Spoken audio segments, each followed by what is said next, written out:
अव्ययीभाव समासः प्रतिदिनं दिने दिने प्रतिगृहं गृहे गृहे प्रत्यहम् अहनि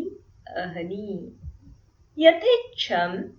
इच्छाम् अनुसृत्य यथाशक्ति शक्तिम् अनुसृत्य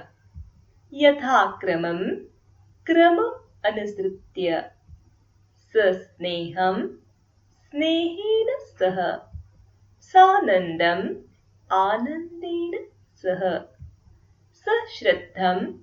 श्रद्धया सह सोत्साहम् उत्साहेन सह सकोपं कोपेन सह सविनयं विनयेन सह सपरिवारं परिवारेण सह उपकृष्णं कृष्णस्य समीपे उपवृक्षं वृक्षस्य समीपे अधिहरि हरो इति निर्जनं जनानाम् अभावः अनुरूपं रूपस्य योग्यम्